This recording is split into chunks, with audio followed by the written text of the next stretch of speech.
This episode of Says Who is brought to you by you. That's right, you listening right now through your support of our Patreon at patreon.com/sayswho. That is our Patreon, where pretty much every Sunday, not the last one, but pretty much every one, you get this all over again. You get me and Maureen doing a little thing we call the Town Watch, which is essentially a 30-minute version of Says Who, only somehow more unhinged. So you got that going for you. If you give it the $5 a month level, throw another $5 on that, and you become a member of the Says Who Sticker Club, which is a great club.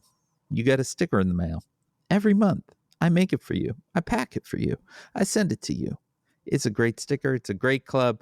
All of that is available to you at patreon.com/sayswho. Heidi ho! Whoa. SaysWhovia. I write books. You do? Do you want them? Get them. Go get them. Death and Morning House. I don't know why I said Death and Morning House, but Death and Morning House is one you can read if you haven't. The Truly Devious series, but also pick up You Are the Detective, The Creepingham Murder.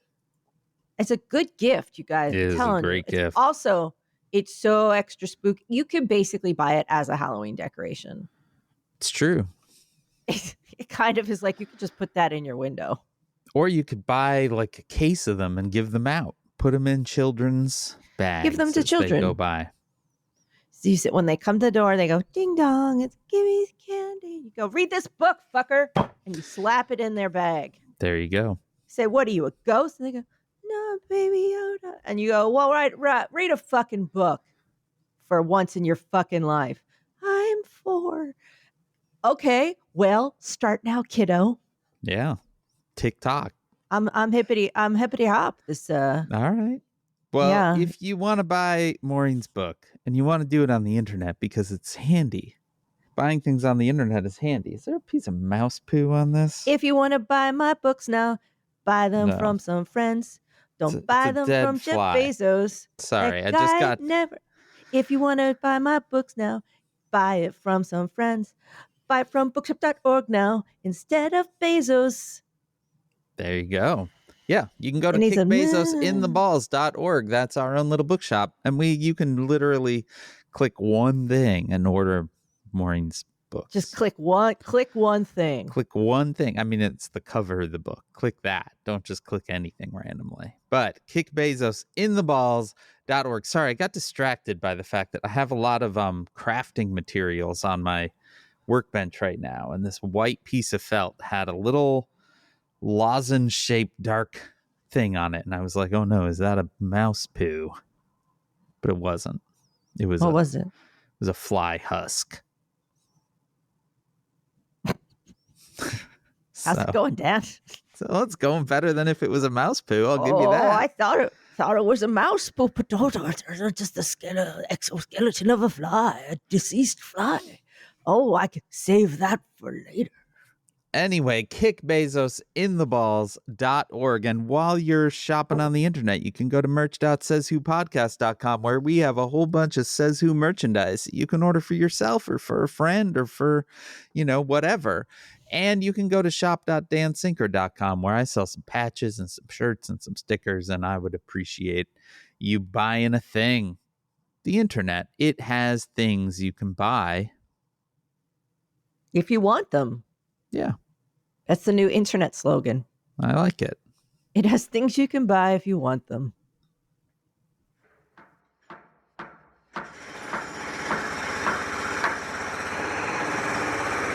All right, just bring it in. Wow. No, come on. That's loud, Maureen. Yeah, just drive it. What? The door is, you're going to have to figure out how to get it through the door. What is... Well, take the door down then. I don't know. Just go through. Yeah, well, the neighbors are going to have to deal with it. Just go through their apartment, what is, too. What? Maureen, what? Sorry. What There's is going to be happening? some noise. It's very noisy. What is happening? Just some changes. Some changes I'm doing here. You're making some changes. Yeah. In your apartment? Yeah, so there's this wall that separates my apartment from the next apartment, and we're taking that down. You're taking down a wall. Yeah. Between you and someone else? It's really, really hard to get one of these excavators up in the elevator, but we you did have it. an entire excavator. It was a small one. Yeah, but we got it in the elevator. And now we're just trying to get it through. And I'm keep telling them it's not going to go through the doorway. We're going to have to take the doorway out. Just take the doorway out. Just back up and go for it. Go to the end of the hall and just ram it. They'll be fine. I told them to go to the bathroom and hide. Yeah, I'm taking this down. Yeah, I'm just taking it down. What? Why? Put something new in. I'm making a conference center. Oh, well, that sounds nice. Yeah. I'm making, so the one big apartment is going to be a conference center. Okay. So it's this apartment, that apartment, and the other apartments. Did you ask them? Yeah, well, that one's going through the floor. So start drilling. This is about to get really loud because they're going to go through the floor. Because we have to take all the toilets out. So we're just going to be drilling some holes. And that's going to be, until we get the situation settled, that's going to be what we're going to do. It's fine. They won't even notice. Just go. I think they'll notice. Yeah. Oh. Yeah. Do you need, Dan, in buildings, do you need all the walls? Usually. Usually there are load-bearing walls. Yeah, there's only a couple floors above us, though. So I say go for it. Giddy up. 2025. Fuck it. Take it down.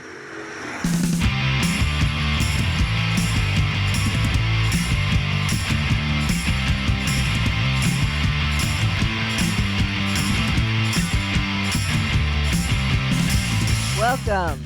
Oh, wow. You said that like a normal human being for once. This is who? Oh, the podcast that isn't a podcast. It's a coping strategy. I am Dan Sinker. And I'm Maureen Johnson. Oh, God. No. Stop it. Stop it. How's it going, Big Buns?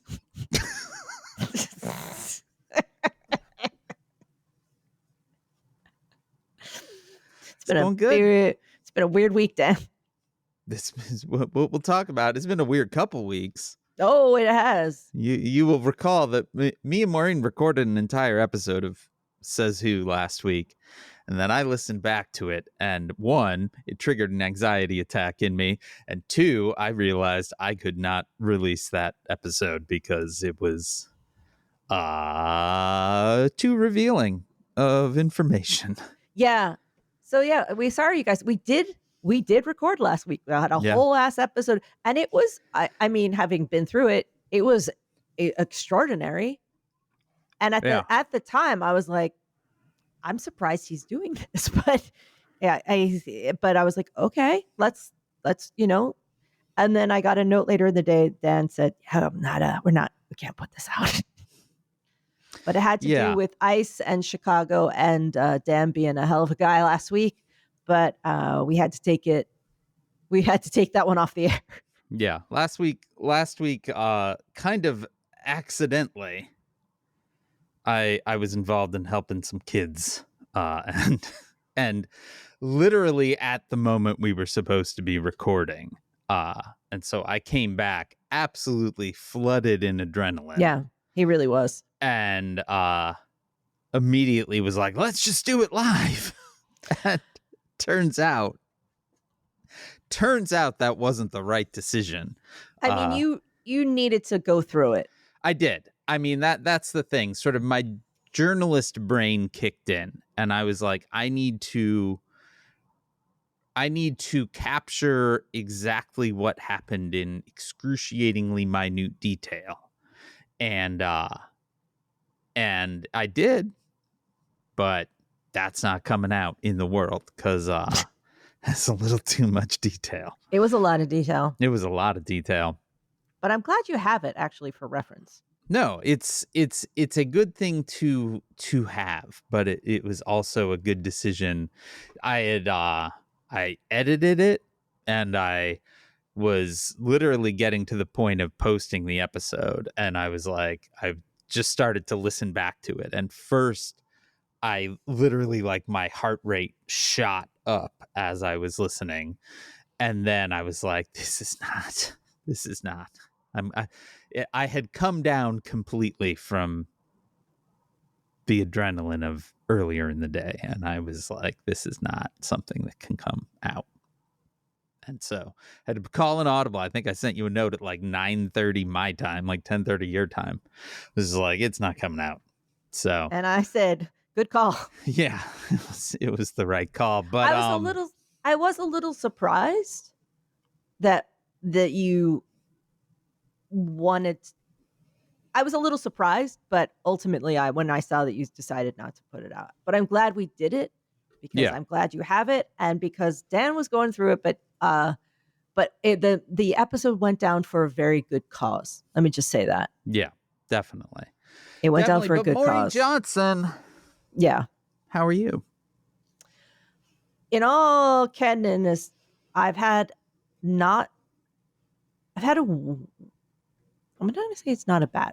I've had a weird week. Okay. The chronic stress of 2025 Yeah. started to take its toll on me a little bit.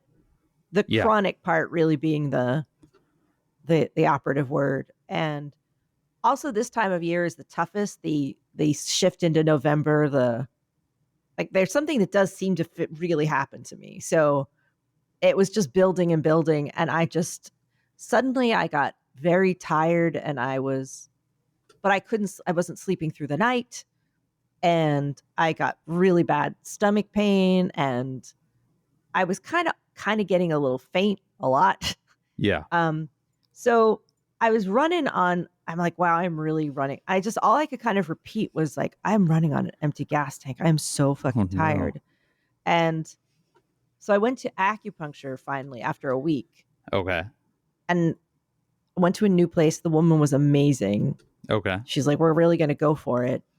And she got in there, and like, basically I was on a worn table full with needles, space blanket over me. And then they put little headphones on you and play a little meditation tape. And I was like, okay. I basically went to another planet. Yeah. Got up to leave. It's like I've been given anesthesia. Okay. I walked home. By the time I got home, I had spots in front of my eyes. Oh no. And I was supposed to walk, but like, I was going out, and I was like, I was supposed to walk the dog. And I said, I can't. And then I got into bed with my clothes on, and I slept for 4 hours. Okay.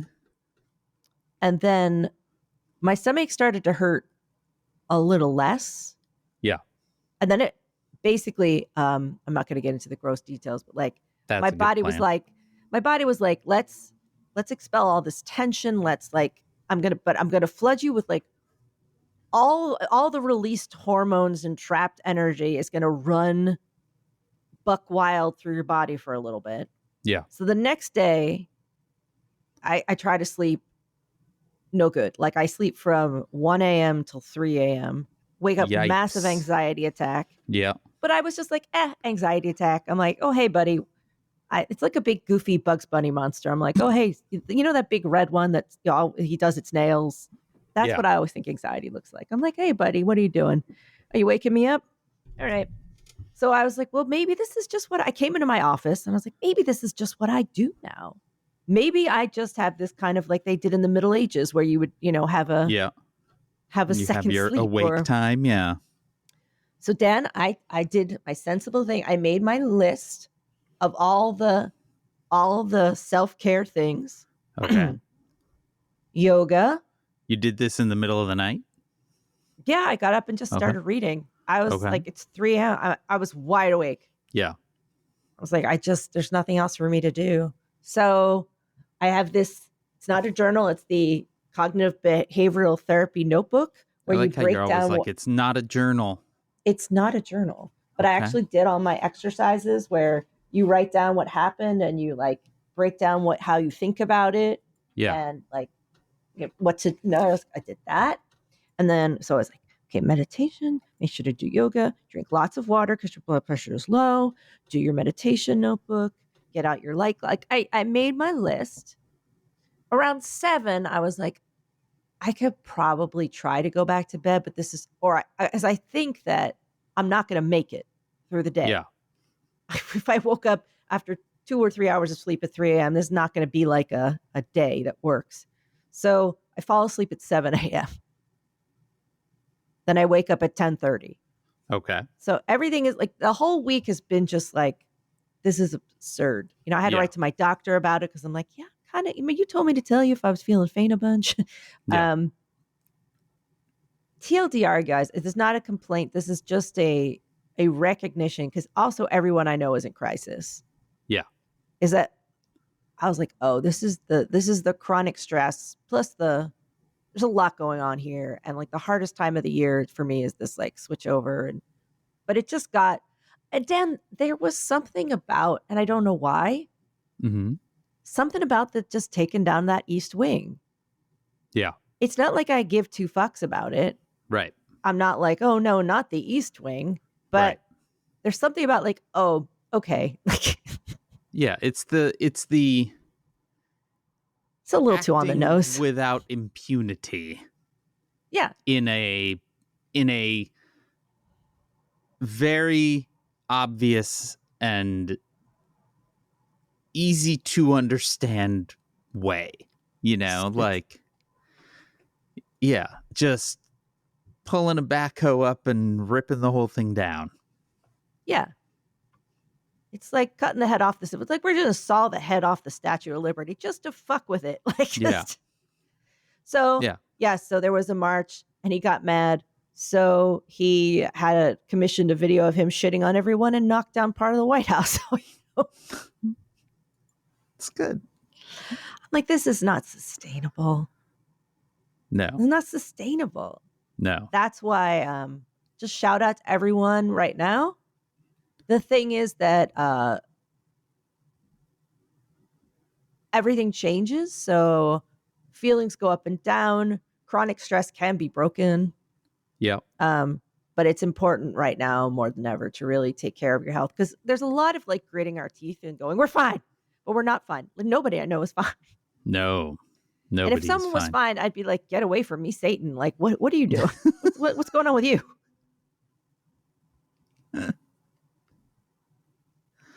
What's your deal? I got to spend a number of days in Los Angeles, Maureen.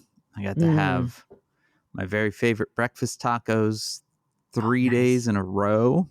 How good were they? They were incredible.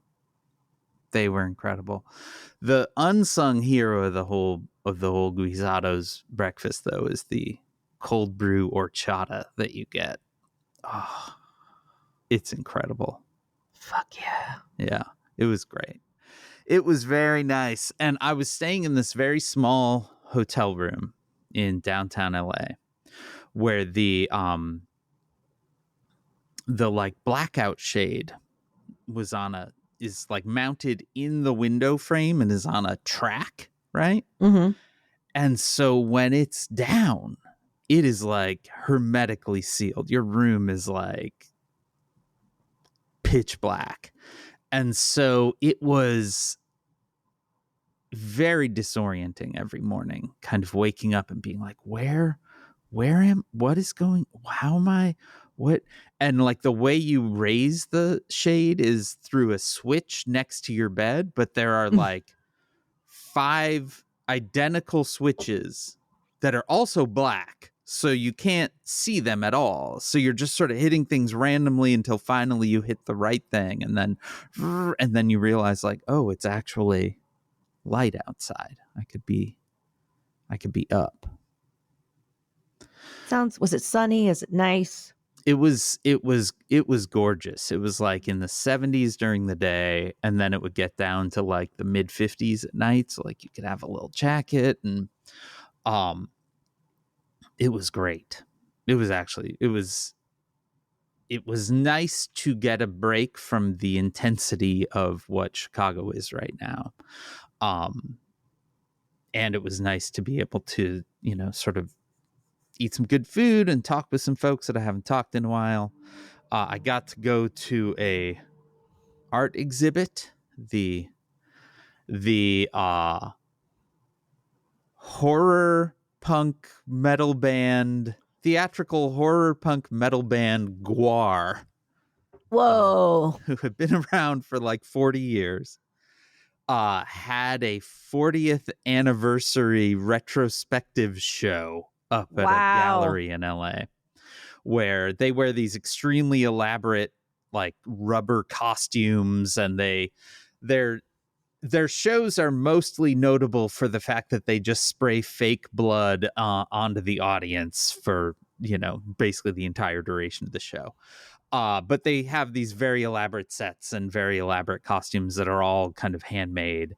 And they had this exhibit up, and it was it was so great. I brought the big one with me. I was like, "You're going to come to this art exhibit with me," and he kind of was expecting it to be an art exhibit and not like Gwar. Yeah, one of the first things you see is an absolutely enormous, monstrous toilet that I would assume during the performance probably shoots fake liquid shit out at the audience. But it was great. It was very nice to be away for a moment, to eat some good food. He took me to a place called the House of Pies. Whoa. It was like an old school diner. Now, he is a junior? He is a junior in college. This is the thing that fucked me up. I was the dad, and I'm like, don't you need to register for your spring semester soon? And he was like, yeah, but I'm taking a moment because I really need to think about the next 3 semesters because that's all I have left. And I was like, what on earth did you just say? Yeah, that fucked my brain up. But also good for him for thinking about that. Yeah. 3 more semesters down, then he is. Then he's a full ass adult out Dan, in the world. This weekend is my mother's surprise birthday party. Oh, right. I'm sure that's not been a aid in your stress at all. Now, Dan, I'll admit that there have been moments. Oh, really? There have been moments where this planning has brought to light some things that are difficult to deal with. But so this party is at 2:00 on Sunday. Okay. All right. Mm-hmm. I have been finagling everything. And so the plan was Oscar, my dad, and I were going to take my mom out to dinner Saturday night. We're like, that's it. There's no party. We can go wherever you want. That way, it's not a surprise party. And I was setting up with her friends to like take her out on Sunday. And she calls me last night and says, would you mind if we didn't do dinner on Saturday night? I'm going to help load in. There's a town event. And she's like, and they're short of hands to set up. Yeah. And I was like, oh, sure. And I was like, yes, that's fine. I'll even help you. We can definitely do Sunday. And she's like, oh, we could do dinner. I'm like, why don't we do lunch? Let's do lunch. She's like, okay, well, how about 3:30? I was like, no, 2. How about we do 2? She's like, why? I'm like, why? Because I found a place that I'm completely making this up as I go, that does English roast lunch. And, Oscar, that's, one of his big things that he misses in England. This is true. Things he misses are amazing Indian takeaway, British roast lunch, and elderflower. But the roast lunch Sundays is just like his thing. It's just, and I was like, they do it. There's a place I found that does it when I just looked before, but we would have to go, I think about 2:00 is the latest we could go. So she's like, oh, well, okay, that sounds great. And I did some banter with Oscar. I'm like, oh, we're going to get your roast potatoes. He's like, yay. And so she's like, I really want to look this place up. And I was like, oh yeah, I can't remember the name of it, but I'll find it. I got to make a fake website now, Dan. Just a fake landing page. It should be fairly simple. One fake landing page that has the menu on it. That's all I have to do.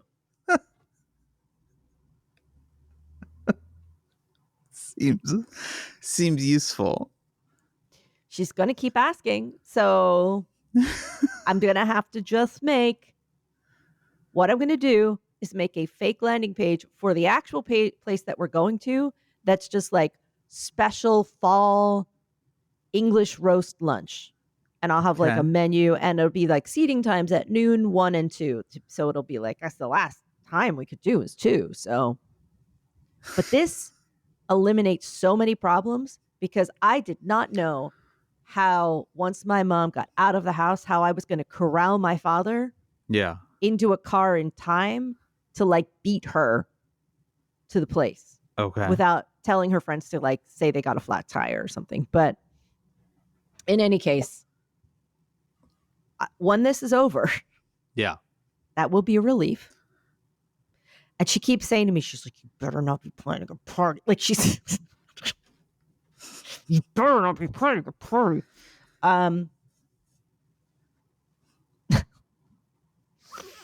Look, it's her 80th birthday. I got to do something. When also Dan, no bingo. I've cut that. Okay. You know why? All right. I don't need any more bullshit. Sounds like a plan. I was like, you know what? Fuck it. I don't need that. We're just doing the tea.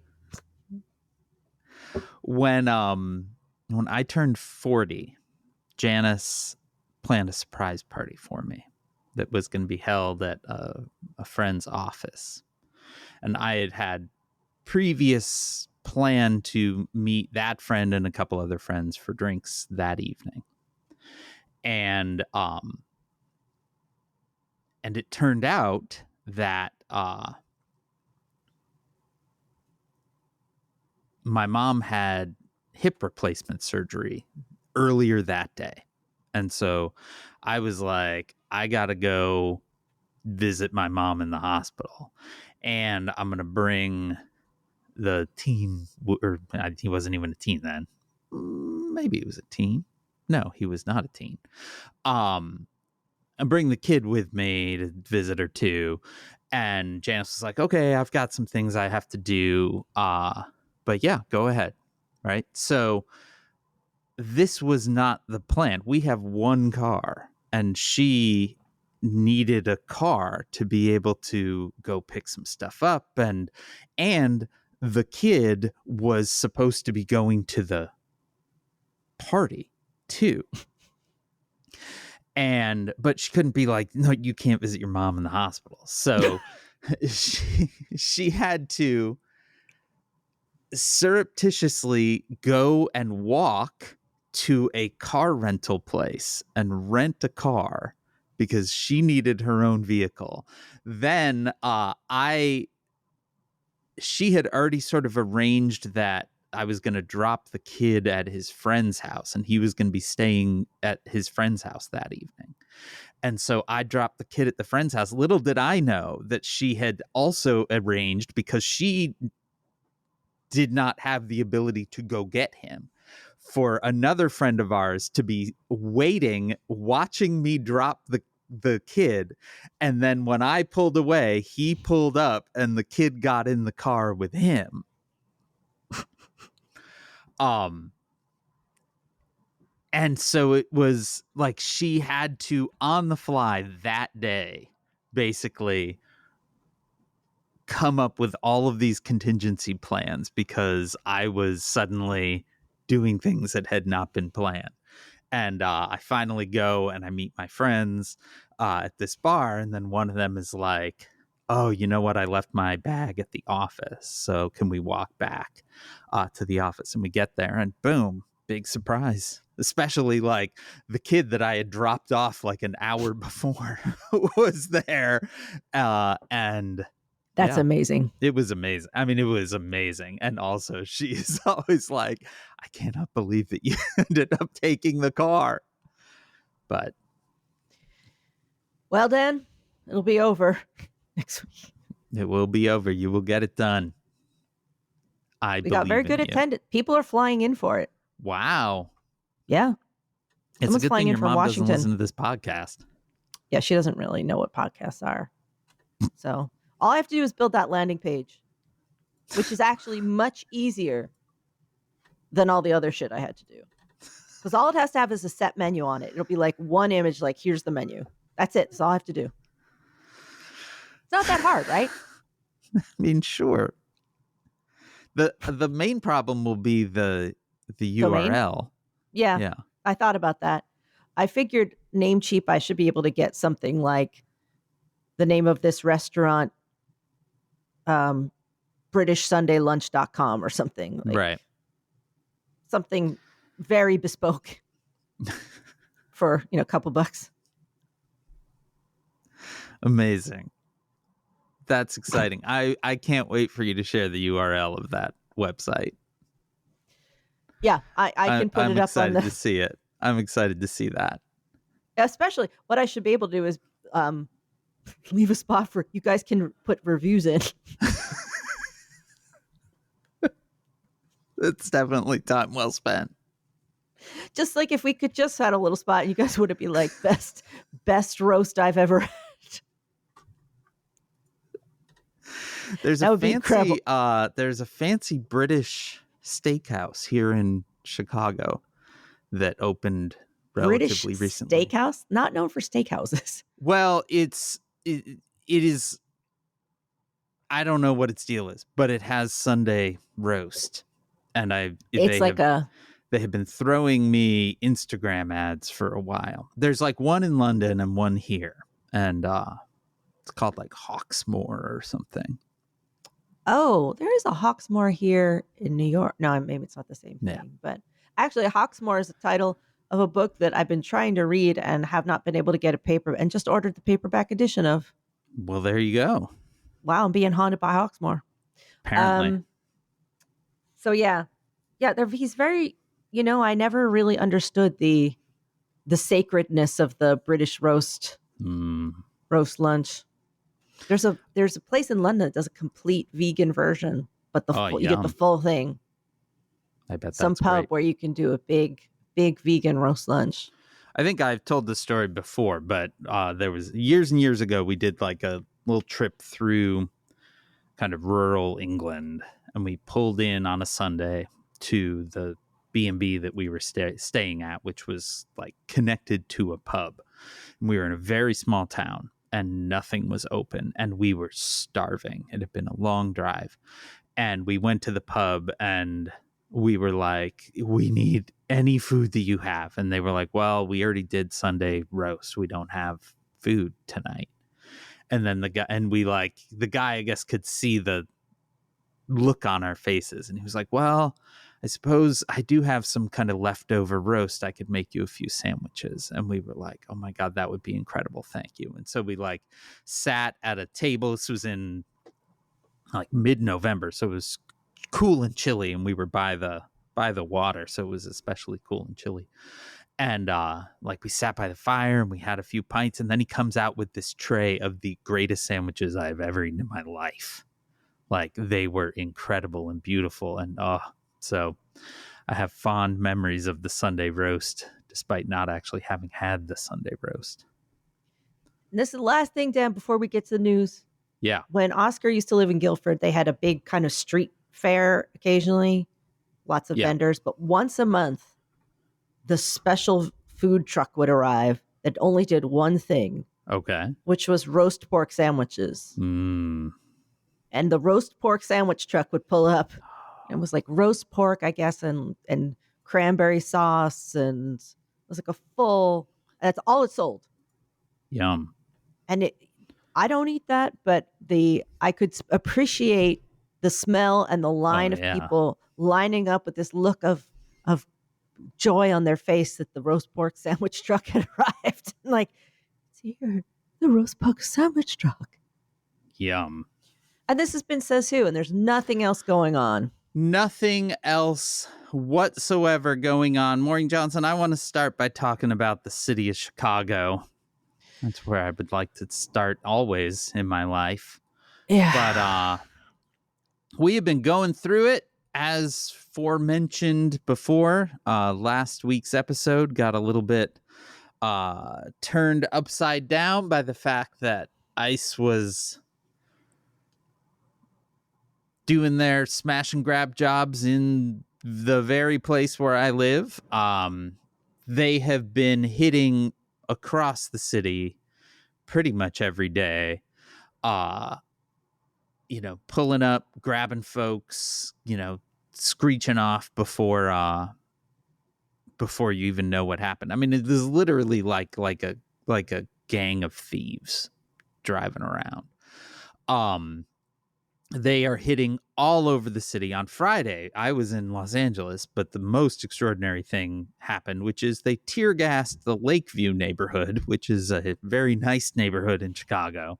Very nice, very white, neighborhood in Chicago. They had grabbed a landscaping guy, I think, and maybe they had grabbed a roofer, and neighbors started turning out and yelling at him. And the way that they have been doing these hits when they get confronted in neighborhoods, and I want to point out that they get confronted everywhere in neighborhoods, is they kind of pull a bad magician move at the end where they kind of drop a few cans of tear gas and then poosh, they're gone.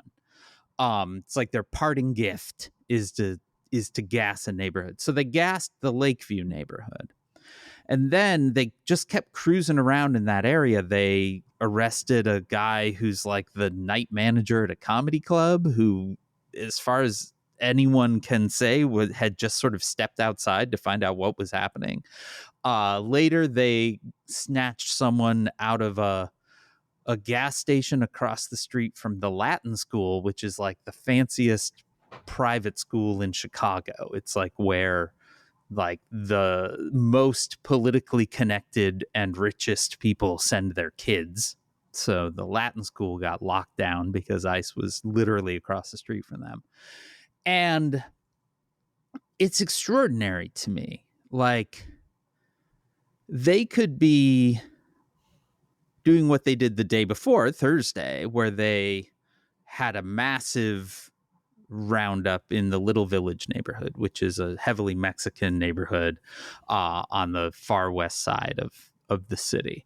They could be hitting neighborhoods predominantly of color and people that live in Lakeview or the Gold Coast, which is where the Latin School is, wouldn't even know it was happening. Wouldn't, and certainly would not see this as their fight too, right? But instead, they're rolling into the fucking whitest, richest parts of town and pulling their same goon shit. Like, and I spent a day really puzzling, like, what is their strategy? And Maureen, I think that their strategy is that they're fucking idiots. Yeah, that's what I think. I think you hit it. Yeah. They are recruiting now on gaming consoles, on Spotify. So a lot of people, ditch that Spotify. Yeah. They are recruiting just weirdos. People that can't pass open book tests. Just creeps. Yeah, there was just a big article that came out last week about just how poorly the recruiting process is going, because I guess half the recruits fail the written test, which is open book. Fully a third don't pass the physical requirements, which are not particularly difficult. And in fact, it sounds like they have now changed so that all you have to do is a test that you can pass the physical. You don't actually have to pass the physical. They have reduced the amount of training from like 18 weeks to 12 weeks. Now I think it's 6 weeks or something.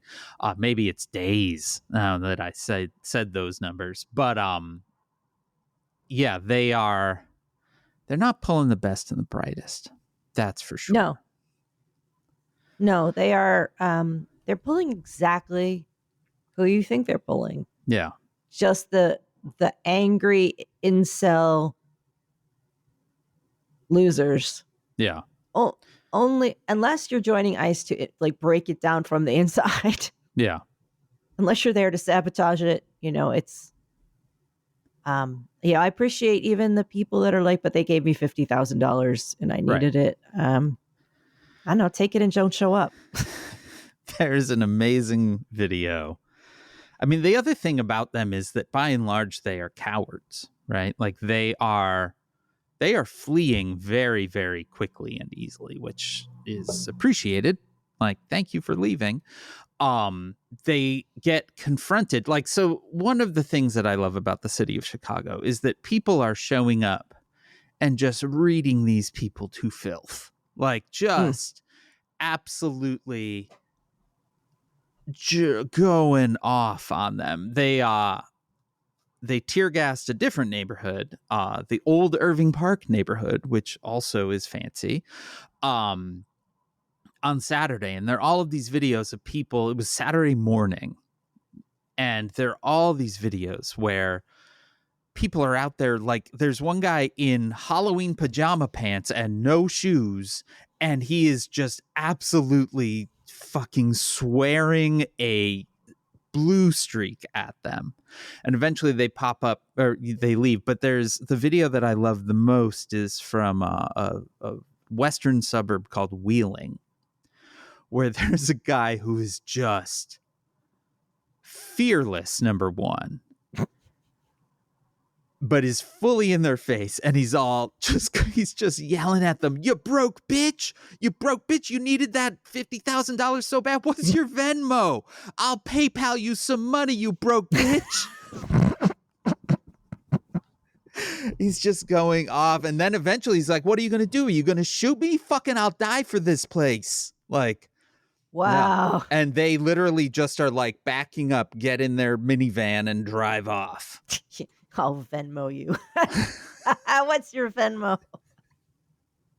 It was amazing. They nothing like Chicago. They have popped up here in New York City. They did a sweep on Canal Street. People also surrounded them and basically they were getting hit with purses. Yeah, it has been wild. I mean, it really has been nonstop, and it's sort of everywhere here. And the thing to me is it's a nightmare, and I wish it was not happening, and it has everyone on edge.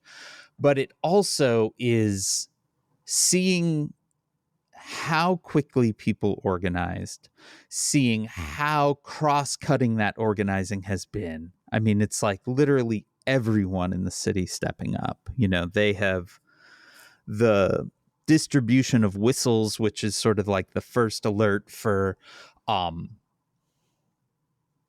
ICE, has been incredible. I mean, there is not a single sighting of ICE that is not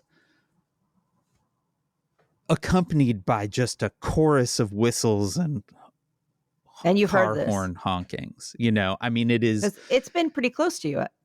It's been extremely close to me. Yeah. Multiple times now. Yeah. You know, and the thing about it is that it is literally saving lives, right? Like, as soon as that gets heard, people are scattering. There was actually in the town that I'm in on that same day that we ended up in a whole situation. They grabbed the landscaping guy from literally just in a neighborhood.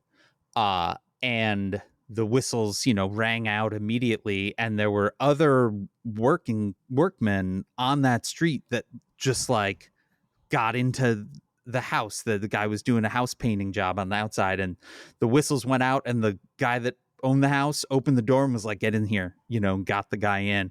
You know, people like the alert system of the whistles has been remarkable and amazing. And the number of whistles and the number of people that have come together to kind of get them into the hands. Because the thing is you can't put an alert out, right? You can't on social media say like, oh, they're at this place right now, because they will hit an area and then they will hit another area 40 miles away, you know, and they'll do it purposefully very, very, very quickly. And so instead, you know, whatever organizer figured this out is incredible. They were basically like, we need to make everyone the alert system, you know, so that if you see it, you blow your whistle, and then other people will blow their whistles. And then there's a huge cacophony of alerts going out. It's been amazing. And I was talking with some folks when I was in LA and realized like, it feels here like we are actually sort of undoing some of the isolation that surrounded us all in the early lockdown stages of COVID, that people are talking to their neighbors in a way that they haven't before or haven't in a very long time. And communities are coming together. And, that part has been really kind of amazing to see, just sort of people reemerge out into the public square, I guess, is kind of the way of saying it. So that part's been good and is coming for you, listener. Like, it will be in your town at some point, if not already. Yeah. I mean, we're gearing up for in fact, I'm probably, check the window here, Dad. It's very cloudy. I'm going to go vote. I have to go vote early. I was going to do it the other day, but I'm going to probably go up and do it today. My remote vote, my early voting site is different. So I have to walk a little bit to get to it. So I'm going to go out. I'm going to do that. Get my sticker. But the New York mayoral.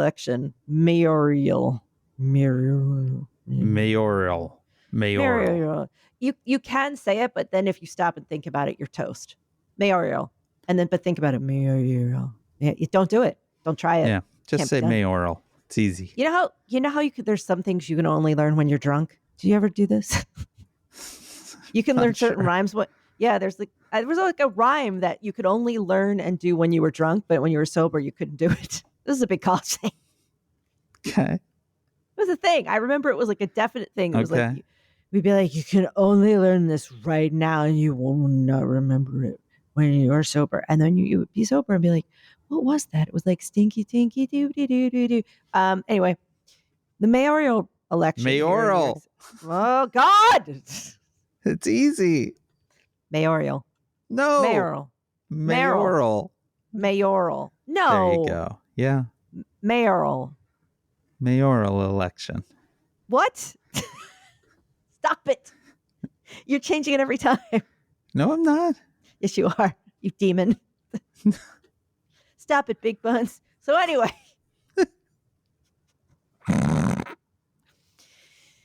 We're having an election. We've had some hot debates during which Andrew Cuomo, Curtis Sliwa, and Zoran, our hero, have been on stage together. And let me tell you, never in my life have I appreciated Curtis Sliwa like I have in these debates. Because Curtis Sliwa is a real weirdo. Used to run the Guardian Angels, famous for walking around in a beret. Yeah. Two things about Curtis Sliwa.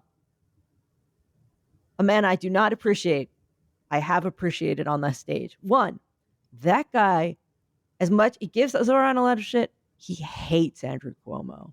Yeah. So Andrew Cuomo just basically, they would go back and forth. And then Curtis Sliwa stood there like, he always seems like a guy. He's a real like New York guy who's angry that his like soup is too hot. He's like, ah.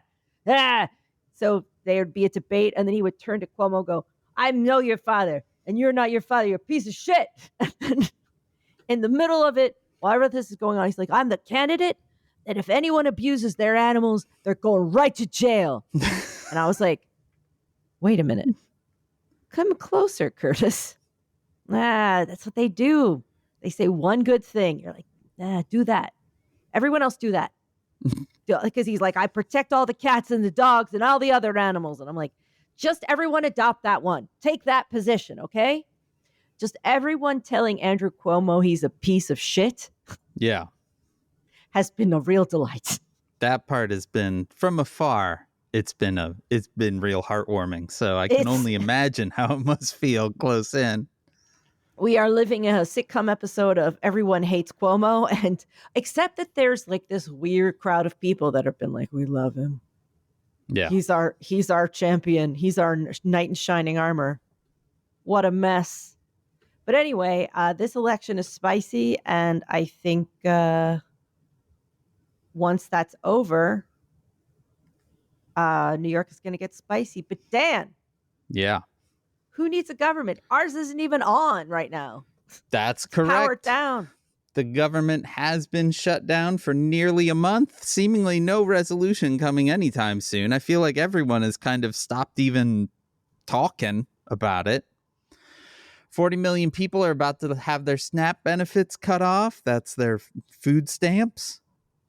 We're just a few days away from those of us who buy health insurance from the ACA exchange. We're learning just how fucked we are for 2026. I am deeply, personally, very worried about that one. Government workers, by and large, have gone a month without a paycheck. And our mad king is doing nothing but talking, Maureen, about a golden ballroom. Work, as we discussed earlier, work on that began last week and finished last week when they ripped down the entire East Wing, despite not ever telling anyone that they were doing that. It was just one day. There was a piece of equipment. They're like, oh, he took off a little bit of the East Wing. And the next day they were like, the East Wing is gone. Yeah. It's just gone. The whole goddamn thing is gone. The headlines should have just been the whole goddamn thing is gone.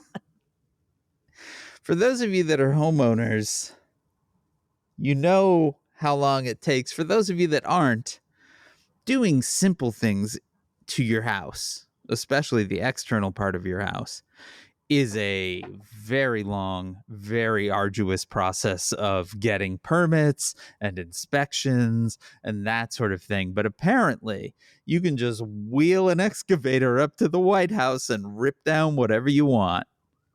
I just want to explain to 2026 us that we are in Trump's second term, the revenge fantasy Empire Strikes Back era. Yeah. Where he got mad one day and took down the East Wing with a bulldozer just took it down. Didn't even, I thought that would take a while. Nope. Just the whole thing's fucking gone. And the whole time he's doing it, he's like, I'm going to have a third term. We're deep into the third term stuff now. Oh, yeah. Yeah, we're way into the third term. One of the things that's truly wild to me, I mean, there's a lot of wild things about this East Wing thing, what is it, Dan? Well, one of them is that they are still referring to it as a renovation. And I don't know if words are supposed to mean anything, but I don't think you're renovating something when you have fully removed it from existence.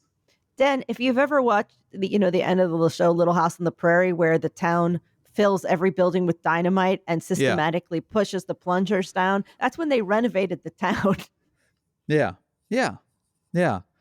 It's also, God bless whoever was inhaling what I'm sure is just an insane amount of dust asbestos when they just ripped that thing down without a care in the world. Also, the East Wing was older than I thought. For some reason, I thought it was a newer edition, but it's not. It's been there for a long time. It's like 100 plus. It had a lot of history. Yeah, I think it's even older than that. And it had a lot of history, and it had there was because he already took out the Rose Garden, but there's another famous garden. He just ripped that out. Yeah.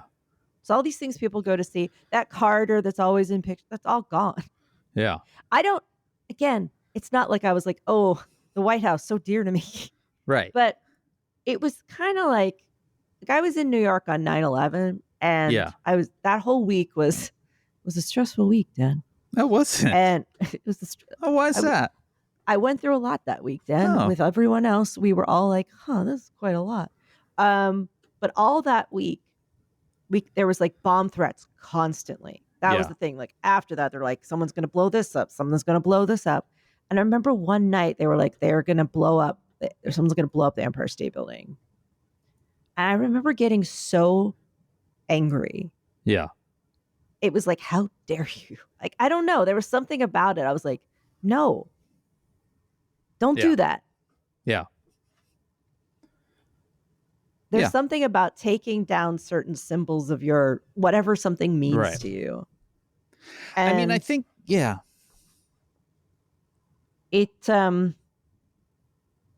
it's too on the nose. Yeah, that's the thing to me. I really don't give a fuck about the White House. Right. But especially like as they are just running roughshod across Chicago, a place I do care a lot about.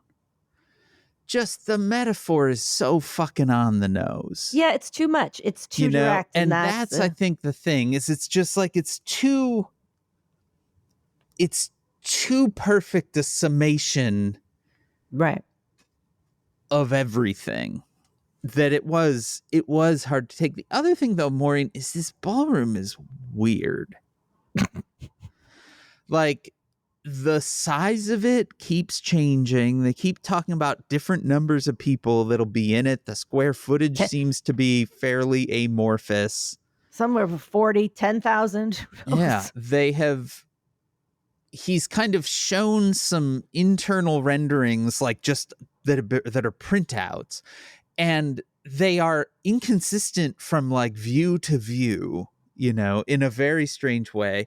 He had a little like 3D printed model of it at one point, and somebody pointed out like, well, that's clearly from an AI because there are stairs that don't lead anywhere. There's one corner where two windows just like smash into each other. Like,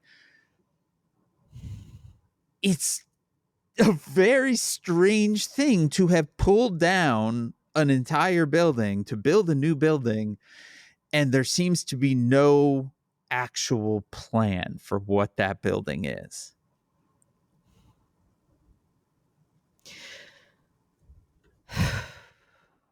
Also, I think there's just going to be a tarp on the east side of the White House for the next like decade plus.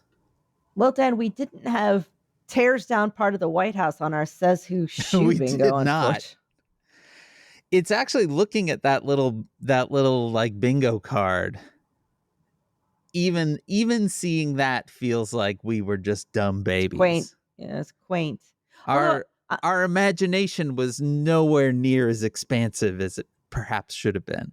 However, I am looking at Trump health scare, and Dan, something has happened. Now, I know before you were finally like, okay, I'm starting to come around to maybe there is something wrong with this guy. There is something wrong with him, Dan. He just admitted he had an MRI, and they don't just do that randomly. That's not part of a... Yeah. They're not like, and we're just going to give you an MRI. We don't know what it was for, but he has very severe cognitive issues. And his ankles are spilling out over his shoes. Yeah. Something's very wrong. And he just ripped down part of the White House, shouts about a third term, doesn't know where anyone is or what anyone's talking about. Does that count as Trump health scare? Or are we looking for something more? Okay. I think scare is the operative word in Trump health scare. I don't think we're in a scare at this point. What about Trump health? Yeah, because it wouldn't scare me. I think that's well. I mean, that's the thing. We need a better word. There is no such thing as a health scare with him. But like, why don't we call it Champagne Day? Yeah, I mean the main thing to me is that all his health stuff is sort of Kremlinology. It's not like a scare would be like the day that they had to take him on a helicopter to Walter Reed because he had COVID, right? Where it's like they have to publicly acknowledge that there's an issue, right? Like we're not getting that public acknowledgement. Instead, we're getting, them issuing things saying that he's got, incredible health, and then him going and kind of rambling to a reporter and mentioning that like he had an MRI last month, which is strange. And then mentioning that he took this, hard IQ test. But then when he describes it, he's talking about a cognitive test that you would give to a potential dementia patient. So there's question marks, but I don't think that we're at the sort of like,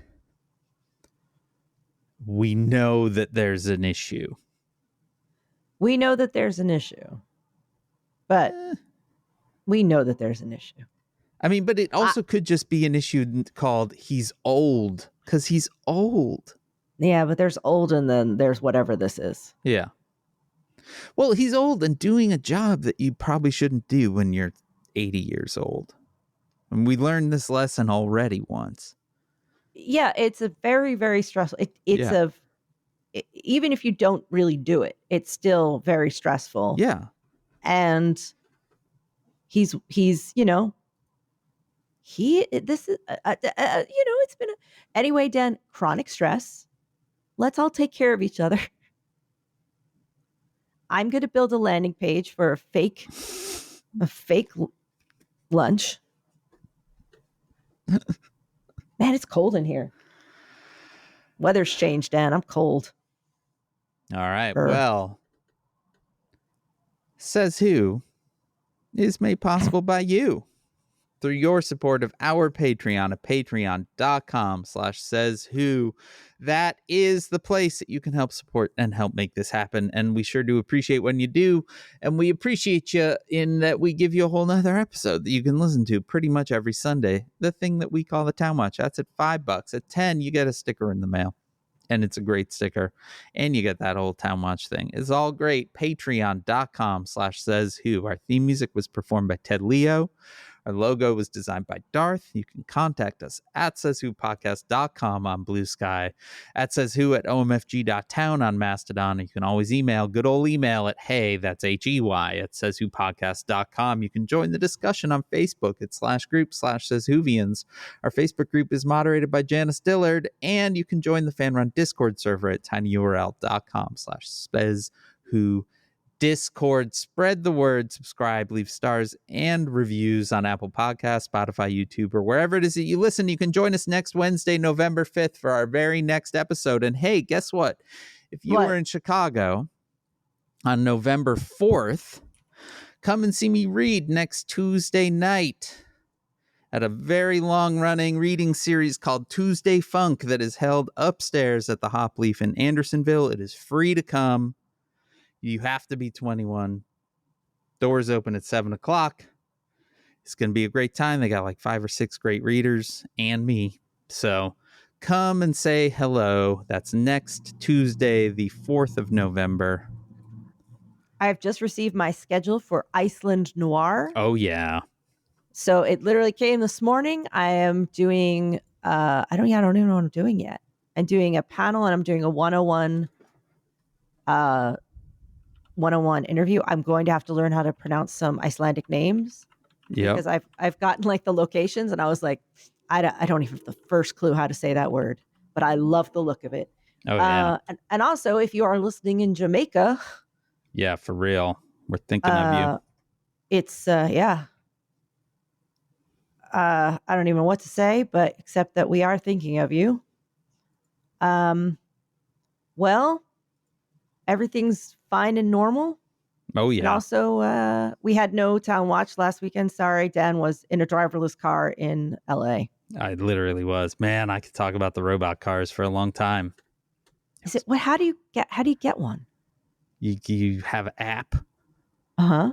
And then it pulls up, and then you have to hit a button to unlock the doors. Then So you is get there? in. So is there a front? Like, how many seats are there? You sit in the back? It's like a regular car. So that's the craziest thing is there's like a steering wheel that just turns. So do you get in the back or the front, or where do you get in? You can get in anywhere except the driver's side, but I got in the back. Is there something that prevents you from taking over the car? Yeah, I think you couldn't. Okay. So you just get in. Yeah. And like a ghost drives you. It literally, it's like a ghost drives you. You forget a lot that there isn't a driver because like you hear the little turn signal clicking and the wheel turns. But I have to admit, it was kind of awesome. They play, like you get in and they play music that kind of sounds like you're in a womb.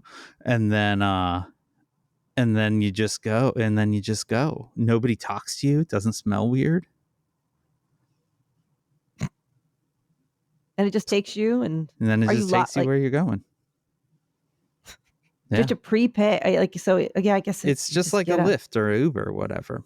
Like, what if you wanted to get out? Could you just hit a button and say, I want to get out? You can hit a button that says pull over. Yeah. Anyway. Scary? Is it scary? The first 30 seconds, your brain is doing a thing where it's like, nobody's driving this car. You need to not be in this car. And then after that 30 seconds, you just sort of chill out. I found it quite pleasant, actually. I get very stressed out at like having to have a conversation with the car person. And that part was real nice. So weird. Is definitely weird.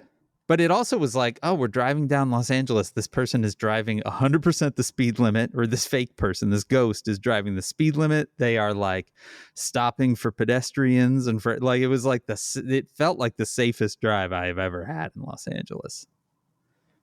Oh, wow. Creepy. Yeah. Yeah. Well, it was weird. Go drive with a ghost. This has been Says Who.